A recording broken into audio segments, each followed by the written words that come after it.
Merci, Monsieur le Président du panel. Excellence, Monsieur le Président du panel, honorables membres du panel, chers participants, soyez les bienvenus au colloque du CAMES, dans la section sécurité alimentaire et nutritionnelle. Le thème de notre présentation est intitulé Caractéristiques phénotypiques des caprins djalanquais sahéliens dans les communes de Kogounou, Kandi et Malanville au nord du Bénin. Elle sera effectuée par Boris Behenkan, suivant le plan de présentation classique.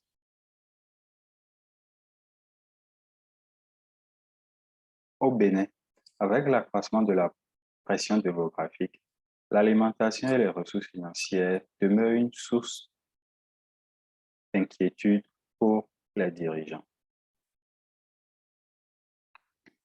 Malgré l'augmentation des productions locales, d'importantes quantités de viande sont encore importées.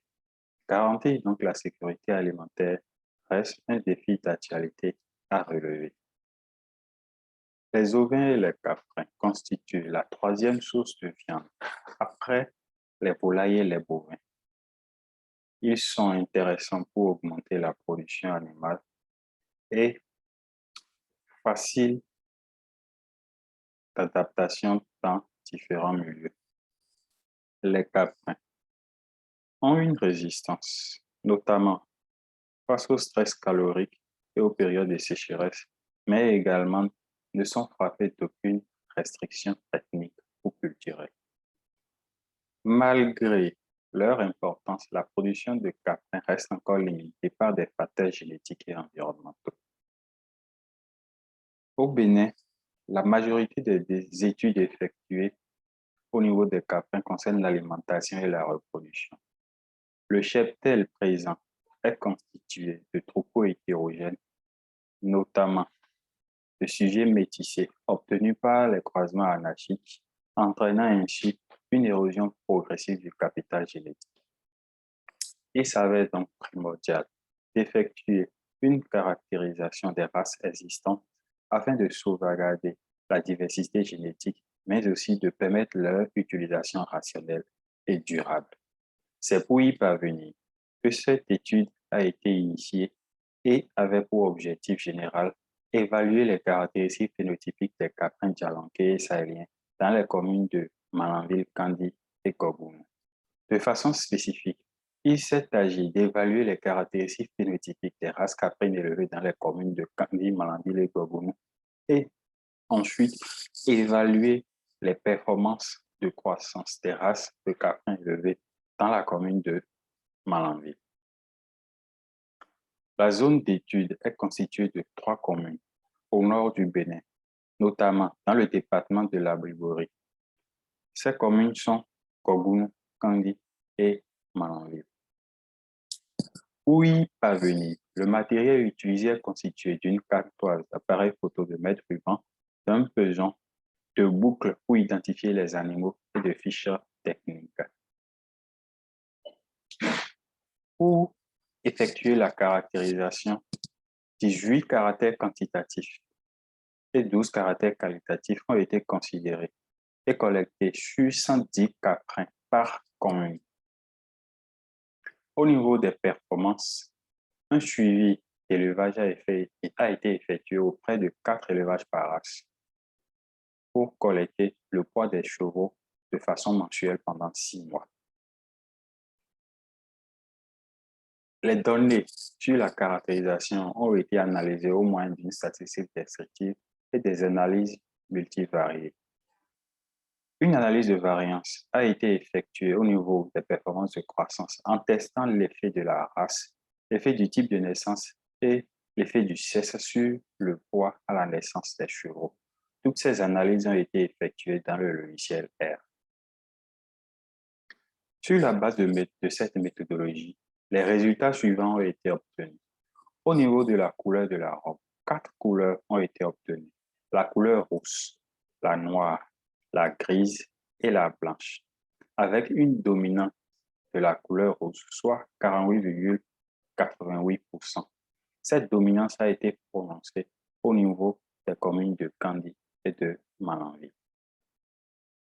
Au niveau des motifs de la robe, Nous observons en premier lieu là le motif unique suivi du motif panaché, de la pie et des mouchetés dans des proportions respectives de 35,02, 31,91, 18,38 et 14,68%.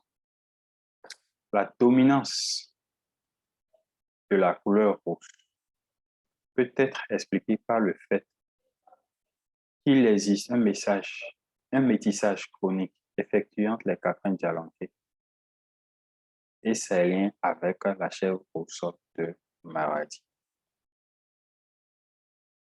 Saï et Hall ont rapporté d'autres couleurs, la noire, la blanche et la grise, au niveau des chèvres locales en Algérie. Cependant, Mani, Éole et Quato ont confirmé la répartition des motifs de robes dans cette étude. Au niveau des cornes, les plus observées sont la corne droite, 43,16%, et la corne courbée, 42,86%. Les pendeloques et les babiches ont été observés avec des proportions de 32,33 et 22,33%.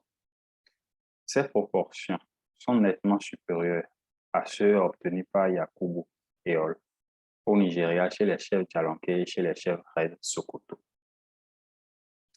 Cette différence s'explique sans doute par l'influence des races sahéliennes et rouges sur la population caprine locale. Au niveau de la caractérisation, 3 classes ont été obtenues à l'issue de la classification. La première classe regroupe des sujets de petite taille que l'on pourrait assimiler à la race Djalanquais. Ils ont un poids moyen de 9,81 avec une hauteur au garrot de 39,24 cm. La classe 3 est constituée de sujets de grande taille, assimilables à la chèvre sahélienne. Le poids moyen de cette classe est de 26,67 kg et une hauteur au garrot de 59,55 cm. La classe 2 est intermédiaire à la classe 1 et à la classe 3. Cette classe pourrait être assimilée aux sujets métissés. Le poids moyen des sujets de cette classe est de 17,62 kg avec une hauteur au garrot de 40,71 cm. Au niveau des performances zootechniques, la figure 8 montre le poids à la naissance des chevaux selon la race, le type de naissance et le sexe. Il ressort de cette figure que le poids à la naissance des chevaux est significativement plus élevé chez les Sahéliens que chez les Djalanquais. Cependant, les chevaux issus de naissance simple sont significativement plus lourds que les chevaux issus de naissance double ou triple. Toutefois, le sexe des chevaux n'a pas impacté le poids à la naissance des chevaux.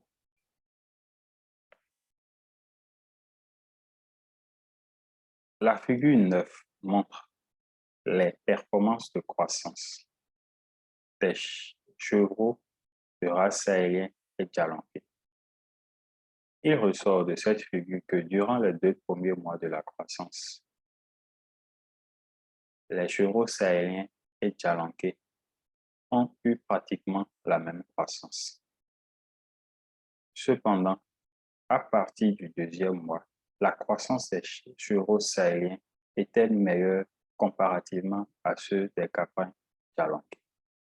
Ainsi, à 6 mois, les chevaux sahéliens avaient un poids de 17,53 kg contre 10,80 kg pour les chevaux djalanquais.